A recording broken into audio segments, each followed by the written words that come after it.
Prince Philip may have spent the last few years of his life planning the details for his funeral via The Independent, but his wife, Queen Elizabeth II, played a great role in executing his wishes, along with adding touches of her own. And this included the funeral wreath, cap, and sword that lay on top of his coffin as it moved from Windsor Castle to St. George's Chapel. Hello, says the wreath, which brought together a collection of white flowers, including lilies, roses, freesia, waxflower, sweet peas, and jasmine, were selected with their more than 70 years of marriage in mind. While lilies are used at weddings and funerals, the white roses were a symbol of Prince Philip's birth month.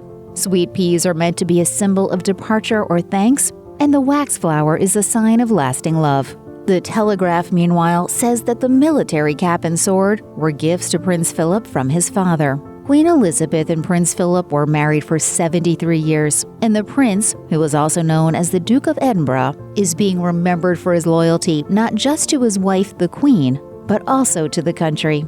Prince Philip, who his wife called her strength and stay, did not have a state funeral, but his was a ceremonial one. NBC News says the proceedings mirrored that of the funeral of the Queen Mother in 2002. As he had planned, Prince Philip's coffin was moved from the castle to the chapel in a Land Rover that he himself designed 18 years ago. The order of service featured songs, readings, and prayers that he had selected. It appeared that the prince was as pragmatic about death as he was about life. During an interview with the BBC in celebration of his 90th birthday, he had said, "I reckon I've done my bit. It's better to get out before you reach the sell-by date." Queen Elizabeth didn't just use flowers to communicate the depth of her feelings for the Duke of Edinburgh. Eagle-eyed viewers spotted a card resting amid the sentimental funeral wreath, which E said looked like a note written using the Queen's stationery. Most of what the card said was shielded by the heartbreaking arrangement, but the part that could be seen appeared to read, "I love you."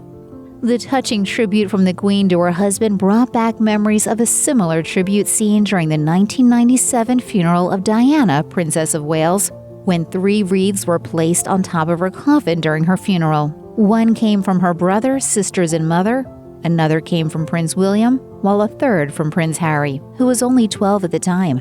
His funeral wreath was made with white roses and a heartbreaking card which read, "Mummy," via CNN. While the Queen also made sure that Prince Philip's coffin had his cap and sword, there was another heartbreaking detail that many of us might have missed. To pay tribute to the Duke of Edinburgh's love for carriage driving, his cap, gloves, and whip were laid on the seat of an aluminum and steel cab designed by the Duke himself and pulled by his 2 ponies, Balmoral Nevis and Knotlall Storm. The Telegraph says Balmoral Nevis was bred by the Queen. The pony's grooms, who were also present during the ceremony, were part of Prince Philip's team for nearly 2 decades. The Telegraph says Prince Philip had taken up carriage driving when he turned 50 and had actually competed in events for more than 30 years until 2003. After that, he had to content himself with driving around the royal properties. Before he passed away, Philip managed to get other people in his family hooked on the sport. Sophie, the Countess of Wessex, and her daughter, Lady Louise Windsor.